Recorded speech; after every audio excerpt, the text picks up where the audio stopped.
Buongiorno everyone, welcome to the Magpie Channel TV here for lineup predictions for tomorrow afternoon's game, 3 o'clock Saturday kickoff at St James's Park. What a time to be alive, the best fixtures against Brighton, who is a very, very difficult opponent for us. Appreciate the patience for all those that may have been waiting, and apologies for those that thought we were going to start at half past, because that was what I originally put, but start a little bit early. Let's see how everyone's doing. Hello, Ethan. Hello, Callum. Hello, Aaron. Hello, Andrew. Good to see you all here. Right, so going to get into it now. 10th place is where Brighton currently lie. Started the season very, very well. Looked like they were going to be fighting for a European spot earlier on in the season, sitting around about 5th, 6th bracket, but hasn't gone quite as well for them in recent times. They are only now 8 points ahead of us, which is a bit mental. And like I said, they were sitting in around about 5th, 6th. We were like 18th, 19th.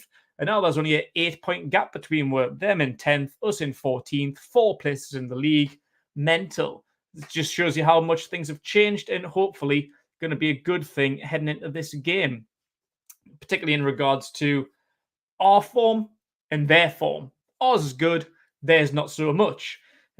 What have they done recently in their last 7 games in the Premier League? Only got 1 win out of it, which was Watford in the bottom 3, 2-0 win over them.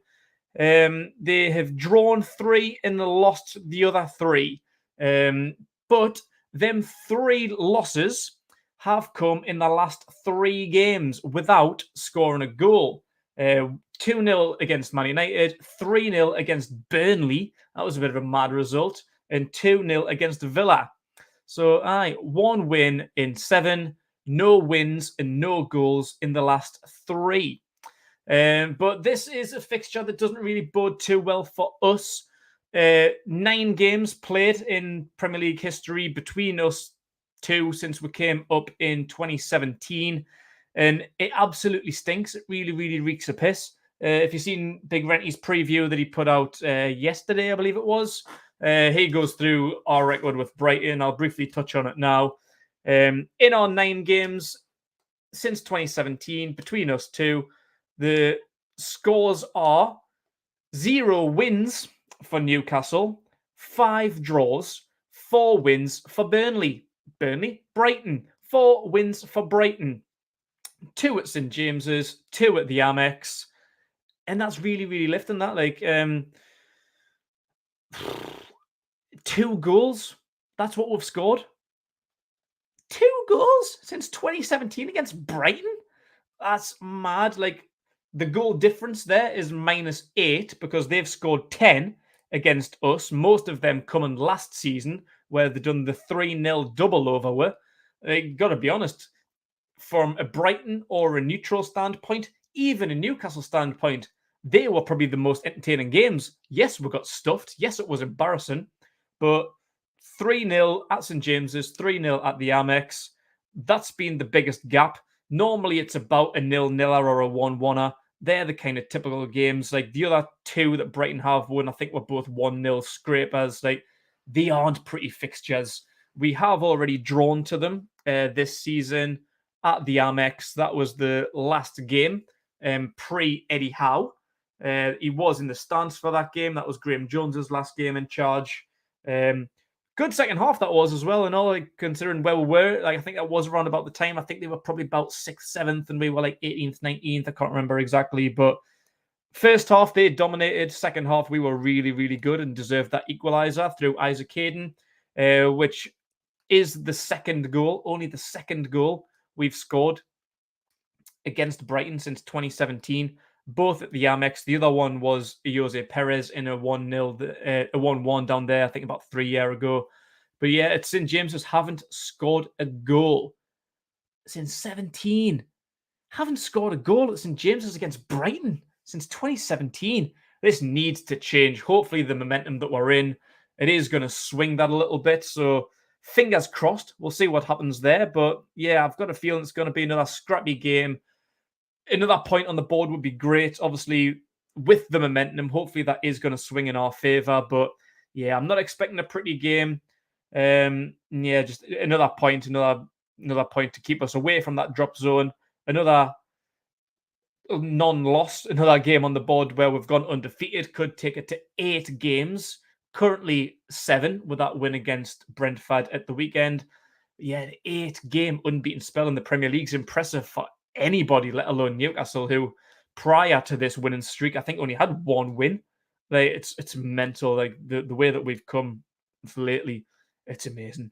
But we'll get into the team news right now. Once I've had a quick little look at your guys' comments, just making sure you can hear us and we can see what's going on. Thank you very much. Do you think we'll win? I think we can. As I mentioned, it is going to be a scrappy game. I probably would reluctantly take a point right now. But yeah, we can win. There's absolutely no reason not to. As I mentioned, form, momentum, we've got it. They don't. So yeah, I think we can win. I think we will scrape a win, but I wouldn't be surprised if it is another scrappy game, whatever the result. Yeah, we'll see what happens. Hello. Is it Kane? Good to see you. Subscribe if you're new. Yeah, thank you very much. Normally we do leave it to subscribers only in the chats, but I've actually forgot to put that setting on. So thank you very much. Subscribe if you want to join in next week. Quick reminder to the Irish viewers. Right. Well, that's brilliant information. I should read these comments before I put them on screen because sometimes people talk shit. Thank you very much.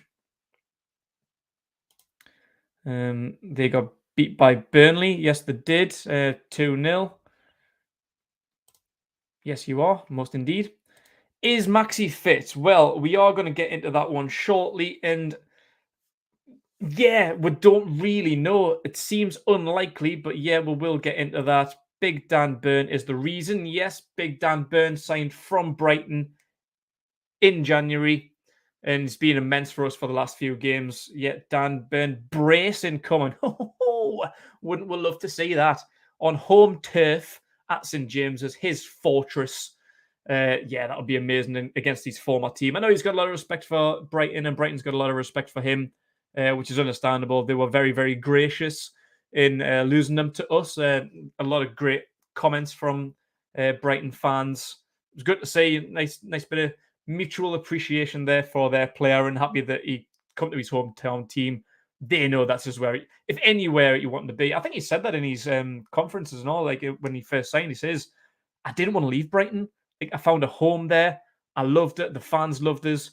But the only place that I would leave them for is Newcastle." So yeah, massive respect to the Brighton fans for them kind of comments. That we'll love to see a little bit of appreciation. I know some people can get a little bit bitter when they lose one of their star players, which he has been. This season, he's been immense. Like prior to that, I thought he was a bit more of a squad rotation player. They have had some big lads at the back. Ben White, they lost to Arsenal. The likes of Lewis Dunk, Adam Webster. Who was the other lad? I can't remember. They've had a few big lads in there over the past, but yeah, Dan Burn's been immense for them this season. These are a thorn in our sides, our southern rivals. Yeah, they are a bogey team. Yeah, it's never really a pretty game, to be honest, like, is it? We took one of their best players. We have a good chance of winning. Setup style, reason for the low score. Okay. Don't think ASM starts. Used sub, maybe. Fraser looked good on the left, so don't need to risk it. Yeah, very, very good point. Do you think Maxi will be involved tomorrow? Maybe. We'll see about that. If ASM is fit, I wouldn't want to risk him. Bring him on in second half if it's going badly. Yeah, 100% agree, Aaron. Yeah, I like that one. Brighton will want revenge for us taking their players and ex-staff. Yeah, I forgot about him. The director of football that hasn't yet even been announced yet. We're on the piss of a win. We're always on the piss of a win. Lose or draw. Doesn't really matter around here. Like that one. Get your score predictions in. We've got a 3-1. Chris Wood with his first goal. Would I love to see that? Would I not? Would he getting off the mark? Needs a goal. Needs a little bit of confidence. So yeah, I'd be absolutely buzzing to see that one. Best player so far since the takeover. You've got to say Kieran Trippier, even though he hasn't been involved for the last 3 games, is it? Like, what he's done, the 2 free kicks that he scored, what he done on the field before joining them was amazing. But it's more what he's doing off the field as well. The influence that he's got, the leadership, the quality, he's just immense on and off the field. Even though he may not play another game this season, he's still going to be a big part player in the squad, in the dressing room, on the sidelines. So yeah, Kieran Trippier for me. Joe Linton versus Basuma. What a battle. Oof, yes, that will be a little bit sexy, that will. Yeah, Sam was posting about Helios on Twitter. Thought it was his pre-match montage. Well, maybe. I don't know what the crack of that game is like. Burn is certainly fired up for tomorrow. Dunk v Burn will be a good battle. Hope Bruno gets his full game. Will he get a full 90 minutes? We'll have to see about that one. Yes, I am at the game. Yeah, if you want to come and say hello, then feel free. We don't bite. Yeah, happy to have a chat with everybody. So yeah, come and have a chat with us. Keep the same team. Bring Maxi on when Brighton start to get tired. Yeah, I like that. 2-0. Scrap your win. Fraser and Willock. Our only problem, who plays right back, Mankiw or Kraft? Yeah, we will get into that one. That is one of the few talking points, to be fair. I'll bring Mankiw on in the second half just to give him a run out. 1-1 written all over it, as it normally does. Into the team news, and we'll start with Brighton and Adam Lallana, who has been out, of course, because he's injury prone to bits, the Brighton Paul Dummett.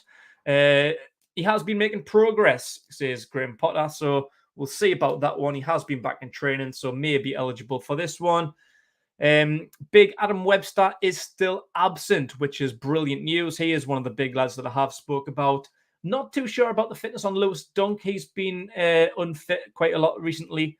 So it's interesting because obviously they're without Dan Burn, without Adam Webster, maybe without Lewis Dunk. I think he probably will play, but I don't know. I don't really know how deep they are at centre back. Like, I don't think they replaced Dan Burn because he was like a deadline day signing, wasn't he? So yeah, it's interesting to see how they'll line up at the back. I think Tarek Lamptey's just come back into fitness and all. He run riot at St James's last season. I hope that little prick doesn't play. But if he is, then we've got to watch out for him. Enoch Mwepu is back from illness. He's been out, but it might be too soon, so he is a major doubt. And Jeremy Sarmiento has been training and involved in the squad. He's the 19-year-old Colombian striker that they've got. So he's back involved in the squad now. So we'll see if we get a little bit of a run out from him. But nobody cares about that. The Newcastle team news isn't all that interesting. The only talking point is Maxi. Everybody wants to see Saint-maximin back in the team. Will he be? It seems potentially unlikely as he hasn't trained all week. He's only getting back into training today. And Eddie Howe says that they'll make a decision based on how he does today. If the injury holds up, whether his fitness looks good, they'll make a late decision, which he also said last week. They didn't really know how the fitness was going to be last week. He did say it would be a late decision, which obviously didn't pan out because he didn't play and hasn't even trained right up until today. So I'd be extremely surprised after 1 day's training to see him in the starting lineup. Maybe isn't even worth putting him on the bench, depending on how he has held up today. It's going to be an interesting one, that. So, yeah, we'll wait and see what the fitness is of Saint-maximin. But, yeah, maybe isn't looking too good. And that's about it, apart from the usual suspects. Callum Wilson and Kieran Trippier out, of course. Another long-term absentee, Matt Ritchie, is expected to be back in training next week. So, might have him eligible in the next 1 to 3 weeks, I would have said. So, we'll see about that one. 3 more comments. Just going to get them last 3 in before we go into the lineup prediction. 3-1 says Callum. Kane's in the Leasers. I'm in the Gallagher. So might see you around the ground at some point before or after. Do you stay on the coast after Saturn's? I don't know what that says. Interesting battle. Target versus Lamptey. Ooh, it will be. But yeah, it'll be better than maybe. I can't even remember who started last year, to be fair, against them. But it wasn't a pretty watch that, like, was it? And keep staying for Chelsea. Yeah. Very good. Very sensible. So going to go into the prediction there then, and I'll be absolutely honest with you. It's not very exciting, a little bit boring and very predictable. But if you watched the video last week, I didn't take a bout because it was so predictable. And unchanged, it's got to be. We will go through it in a little bit more depth, though, bit by bit. Dubravka, of course. Matt Targett, of course, been absolutely brilliant since he's came in.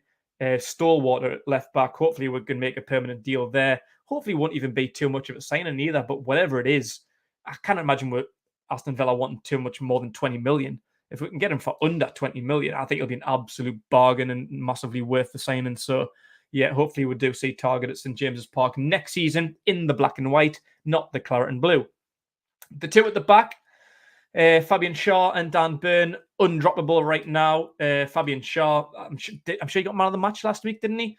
A clean sheet and an assist. Performances over the last, 7 games that we've been unbeaten. He's been immense. Not many goals conceded. He's been class, as has Dan Burn, coming up against his former side. The pair of them keeping Lascelles out, which is a good thing. I think Lascelles was in good form before his bout of sickness.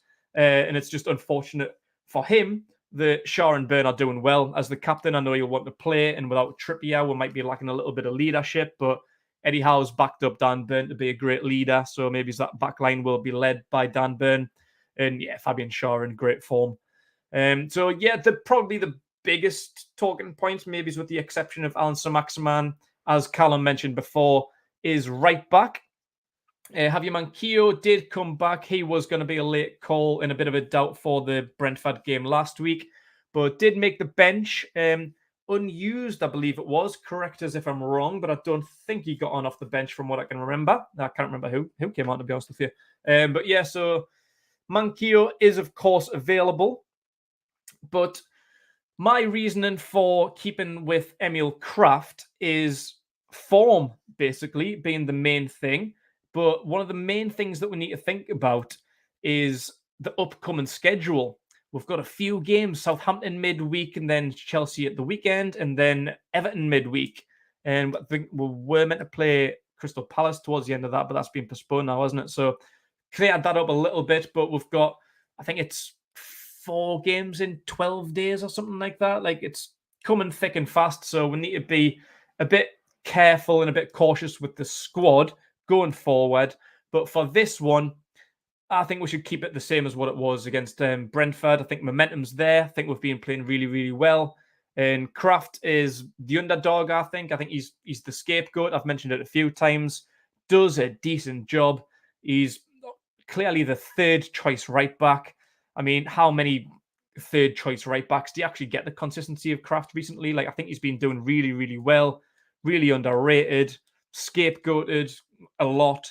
But, he does a decent job. So with Manquillo being out for a couple of weeks, don't know if his injury or his fitness is fully there, but I'd probably start Manquillo, depending on Kraft's form and fitness for the Southampton game on Thursday. So, yeah, I'd keep an eye out on that one. I think it's going to be interesting. Either way, I do expect to see a little bit of rotation there over the next 12 days, I think it is. Did I just say? Yeah, 12 days. I might see a little bit of rotation there between Kraft and Manquillo. So either way, not really bothered. But for this one, I probably would start with Kraft. Keep him in there. He's in good form. Played his part in the game against Brentford. Clean sheet. Good performance. So, yeah, we'll stick with Emil Kraft for now. And then maybe look to play Manquillo on Thursday, depending on how things go with Kraft.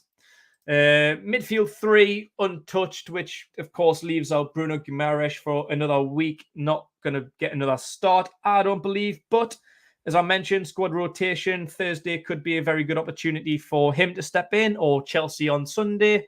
Don't really know. So yeah, I do expect to see the debut for Bruno Guimaraes in the next 12 days, but I wouldn't imagine it for the same reasons as I mentioned about Kraft. We've had a week off the Brentford game last week. The lads have had training. We're fit. We're fine.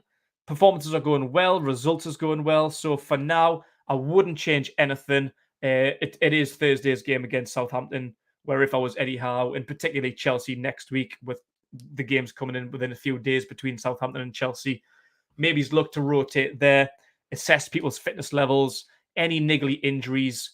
This is where we're going to test the squad. This is where the likes of Manquillo and Guimaraes, as well as Willock Shelvey, Joelinton, as well as Sean Longstaff, Jacob Murphy, Fraser, Saint-Maximin, maybe even Galen Wood. Lascelles, maybe. This is where we're going to be able to test things. This is where we might have to shake things up a little bit, and it gives people an opportunity to play and see what they're all about. Maybe it'll give Eddie Howe a little bit more food for thought. If others come in, like Guimaraes, like Manquillo, like maybe, I don't know, Dwight Gale, Lascelles, Longstaff, gives them an opportunity. But for now, I wouldn't be changing anything, and that goes for the front line as well. Jacob Murphy, not his best game against Brentford, I don't think, but still, if you watch lineup predictions, I mentioned last week that he probably is the most like-for-like replacement with Saint-maximin, in the sense that he's more of a winger, and I think he fits this formation well. Don't think we'd need to change the formation. I've seen a lot of people saying that we do need to do that to try and bring Guimaraes into the game, even put Willock or Joelinton out wide, but they're absolutely bossing it in midfield, so I think it'd be a bit stupid to take one of them out just to accommodate somebody else. So, yeah, Murphy, he's a better winger than what Almiron is, and probably what Joelinton and Willock are as well. They're centre mid stalwarts right now. So, yeah, Murphy's doing all right, but yeah, we will have Almiron on the bench and potentially Saint-maximin, who may or may not be fit. So, whether he's fit or not, I don't want to see him in the starting lineup. I don't know. I'd probably rather even not see him on the bench. I'd rather save him and make sure he's fully fit for that Southampton game, or Chelsea at worst. So, yeah, going to keep with that same form, that same team. Shout out Ryan Fraser and Eddie Howe, both nominated for Player of the Month and Manager of the Month, respectively. Left wing is where he thrived for, I was going to say Brighton. No, who was it? Bournemouth. Bournemouth is where Ryan Fraser played on the left under Eddie Howe. Thrived in that role. Being played on the right a little bit more recently due to Saint-maximin preferring to be on the left. But with Maxi out, it does suit Murphy better being on the right and Fraser on the left. And he's been really, really, really, really good. And love to see him with that Player of the Month nomination. So that is my starting 11. And the bench will also be an unnamed team from that Brentford game, which does leave out Alan Saint-maximin, but depending on his fitness, you'd probably be looking at replacing them with either Fernandez or Dummett in that line. So there's Manquillo, who may start ahead of Emil Kraft, so you'll see Kraft on the bench. Lascelles isn't getting a game ahead of Byrne and Shaw right now. You've got Fernandez and Dummett, who are kind of the weak links maybe is in that team, like in terms of fitness anyway. Obviously, Fernandez is probably down in the pecking order because he's missed so much game time this season. Like Lascelles, as I mentioned before, was doing well before his sickness, but now he's lost his place to Shaw and Byrne. And obviously with Lascelles being the club captain, he probably is higher in the pecking order. So yeah, if anyone was going to drop out, you could probably say it being Fernandez. Not even sure how fit he is right now. And Paul Dummett as well. He's probably only just going to be there for left back cover. And then you've got Bruno and Sean Longstaff as central midfield cover, with Almiron as an attacking option, centre mid, wing, number 10, wherever you want to put him, and Dwight Gale as the backup option for Chris Wood. So that is my team there then, guys. Let me know what you think in the comments. We'll have a quick little chat with you. And then if you are watching this after the live, then make sure you get your lineup prediction and scorelines in the comments below. Let's see what you're saying. What do you think about that, eh? What do you think about my team? Tell us then. Let's have a look. 2-1. Says Kane doesn't rate Murphy. No, he's another squad player. He's kind of like the Emil Kraft. Like if you dissect the squad, towards the bottom of it, you're going to probably put the likes of Murphy, Kraft, Gale, Sean Longstaff, Paul Dummett, one of the goalkeepers maybe. They're probably the bottom end players in the squad for me. But as I probably say it every week, I should probably get a t-shirt made. You don't win anything with a starting 11. And especially within this time where we've got, I think it is 4 games in 12 days. Might need to check that one. This is where the squad comes into it. Like, you can't rely on Maxi. You can't rely on him week in, week out. Maybe it's even Fraser, who has been injury prone in the past. Touch wood, nothing happens to him in the next few weeks. But yeah, as I say, Murphy is probably the most like-for-like winger and we don't need to change formation, not to accommodate Bruno, not to accommodate Almiron or Longstaff. Doesn't need to happen. Murphy's most like for like and very underrated. I do rate Murphy as a squad rotation player. You don't want to see him start week in, week out. He's not that good.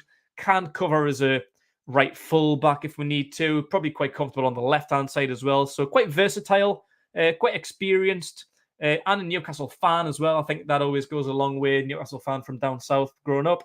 So, yeah, I do rate Murphy and I do like him. Don't mind him being in and around the squad rotation. I'm all for it. But, yeah, soon our Maxi can come back, play on the other side to Ryan Fraser. Sky's the limit. And once Callum Wilson comes back as well, and Kieran Trippier, like, people forget we're missing these key players. And we're still doing well. We're 7 games unbeaten. Like, Callum Wilson wasn't even a part of that. I think he might have started it, to be fair. I think the run-in started, was it the 1-1 against Man United, where he went down. But yeah, Trippier missed the last few games. Maxi's missed the last couple. So when we get all them back, we aren't going to really need to rely on the likes of Murphy and Crafts. Like, we don't need to. So, and we've got the likes of Bruno knocking on the door, looking for a start. The squad is probably deep and as good and as comfortable as it's been in years. Like, there's been players in the past where you look down the squad list and you think, fuck me, how are you still a part of this team? Like, you forget about some players, man. Like, when you look at like Ashraf Lazar and Henri Saive and stuff, it's like, why are you here? Get out of the squad. Like, there's been plenty of people like that in the past, like the likes of Jeff Hendrick. You like to think he'd be one of the first people out of the door when the summer transfer windows opens. He's just on loan at the minute, but he's got no place. He hasn't got one now. The likes of Kieran Clark, he's been dropped out of the 25-man squad. There's these dead weights that will come when we start getting better players in, and that will be the likes of Murphy and Kraft and Sean Longstaff and Dwight Gale, Hendrick, Clark, all these players, bottom end of the squad players, and probably need to go when the window opens. Please win. I hope so. 2-0 win. Willock to continue with scoring run of form. 2 goals in the last 2 games. And Burn to score from a corner. Wouldn't we all love to see that? The crowd would go mental having a local boy bang one in against his former club. Cannot say nothing sweeter than that. Over the moon that Callum Wilson is starting his recovery training in the gym. Not yet running. And good news that Richie is back next week. Also, I say Bruno starting next Thursday. Yeah, me too. I think he probably will as well. Wood to get his first goal. Goals from Willock and Shelvey. 3-0. Ooh, I would love a 3-0. Wood to get on the score sheet. Willock to keep his score and run form. Be fantastic. And yeah, if Dan Byrne could get one as well, that would be the dream. Imagine that. A 3-0. Wood, Byrne and Willock. Oof. Love that. 2-1 says Matt. Can't disagree with the team. Thank you, Aaron. Appreciate it. 3-1 win. Want Miggy to get a chance under Howe. Guess he's not for him. Nah, he's had run-ins, I guess. Not a lot, but it is hard. Like, I don't know where Miggy fits in this team anymore. Like, he's been here for what, 3 years now. We signed him in the January, didn't we? So yeah, he'll be here for 3 years. He's just never really had a bit of a run-in. Like, I don't know where his best position is. It's probably as a number 10, but we just don't play with that formation. Brucey never did. Eddie Howe doesn't really play that formation. He's not really a centre mid. He's good grafter. He gets back and tries to win possession back, but he's just a bit too weak. I just don't think he's built for this team. Like, as a winger, he's got pace, but he can't really beat a man. He can't really stick in a cross. He just seems scared when coming up against bigger defenders. He just kind of seems to swerve to the side just to try and avoid taking a hit, I guess. Like, I don't know. Like, unless he's playing as a number 10, I just don't really see him having much of a future here anymore, unfortunately, as much as I would have loved to have seen him being at the time a club record signing 3 January transfer windows ago. But yeah, I don't know. Like, great squad rotation player. Like, he is hungry. He is good. Like I say, he's got the pace and he is a good tackler, gets stuck in, wins back possession, but goal and assist turnover has never really been there in the 3 years that he's been there. So yeah, I've got question marks over Miggy. We've got an unpopular opinion here. Wood has actually been very good for us. Hold up, play, and being a paid for centre backs. All he needs is a goal. To be honest, Hoggy, I don't think that's an unpopular opinion at all. I think the unpopular opinion is the fans that think he's shit, the fans that think he's done nout. That's the unpopular opinion. I think your opinion's spot on, and that is how everyone else should view it. He has been. Like, you judge a striker on goals, typically, traditionally, and he hasn't gotten any. So, yes, on paper, he may have been a bit of a failure, but that's just looking at it in the completely wrong light. He has been very good. He does bring people into the game because he is such a big, strong presence. He draws the centre-backs in, which gives the likes of Maxi or whoever's playing, Fraser, Willock, Joe Linton, Murphy. He gives them a bigger channel. He creates more spaces for everybody else because he's such a pain in the arse. And yeah, his hold-up play has been great. Aerial duels, the battles that he wins is mint. And we're going to need that against Brighton because they have got big centre-backs. Like, they've got one less now, thanks to Dan Burn. But they have got some big lads there. So yeah, this is going to be a big game. This is where he can shine. It's that kind of shithouse football. Big striker against a big centre-back. Like, if you had Dwight Gale up there with Miggy behind him, it'd be fucked. Like, there's no chance that they're winning any aerial duels. I think I remember that last time, actually. I'm sure we resorted to that in one of the 3-0 defeats last season. I'm sure we did bring Gale on late on, or he might have started. I can't remember. And we were just lumping it up. I'm like, are you okay? What are we doing? No, I'll tell you what it is. I'm completely wrong. It was Burnley in the Cup, I think, earlier on in the season. This season, when we got put out of the Carabao Cup by Burnley, they've got big centre-backs, and we're just lumping the ball up to Dwight Gale. I'm like, what's the plan here, Brucey? Like, are you well in the head? Yeah, off your fucking tits, man. So, yeah, I think Chris Wood has been very, very good, and don't think that is an unpopular opinion. I think you are bang on. Shelby with a wonder goal, 30-yard top bins. Love it. Perfect. I wouldn't change a thing in that team. Bring on Manquillo for a run out and then play him Thursday with Bruno and Longstaff to give one of the main three of us having Chelsea on Sunday. Yeah, a bit of rotation, and I probably say this most times each week as well. You can never really predict a sub. I think it's bad etiquette, really, to think, right, I'm going to bring this player on this minute. Football's not really played like that. You play to your strengths. You play to what you need. You might have an unfortunate injury or a red card, or someone might just look fatigued. Like, they might have looked okay going into the game, but by the hour mark might look knackered. So you might be forced into a change there that you didn't predict. So yeah, like, if we do bring Manquillo on, if we need to bring Manquillo on, or if it is just maybe it's a little bit tactical just to give him a bit of a run out before the game on Thursday, then yeah, but I wouldn't be looking to bring anybody on, particularly on any particular minute. I'd love to see Bruno get a bit more game time. Great to see him get a good, what did he get, about 25, 30 minutes against Brentford the other day. That's brilliant, but it's because we could afford to make that change. In previous games, I don't really think it's been necessary, where people have been a bit pissed off that he's only getting 5-10 minutes. Like, that's just the way it works. Like, in them other games, especially Everton, where we were 3-1 up, why bring him on? What's the need? Like, we don't need to change anything. Like, a bit of form, just getting a bit of a run in, like, experience the Premier League. I agree, but yeah, we don't need to force any changes. Not if we don't need to. Kraft will get exposed a lot, and you will see it tomorrow. And I really don't know why the Eddie don't like Manquillo. He does like Manquillo. He's just been unfit. I don't know. We'll see about Kraft. See if he does get exposed. Like, he can be there. He probably is the weak link in the back line. Yeah, I think Manquillo just has been unfit. He's had quite a few injuries in Eddie Howe's time. I think that Man United game where Wilson went down, was that one of the games where he got injured as well? And then there's the one that he picked up against Villa as well. It just landed awkwardly, which put him out of the last game. Maybe he's not 100% fit for the game against Brentford. So it could quite easily start this game. Like, it's not that he doesn't like him. He's been fantastic.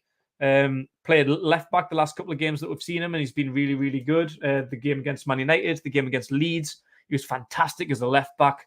But that was before we brought in Trippier, Matt Target. But with Trippier as well, he's kind of just fallen down the pecking order a little bit. But with Trippier out now, I do see a more longer-term replacement with Manquillo than I do with Emil Kraft. I think he is the better of the two.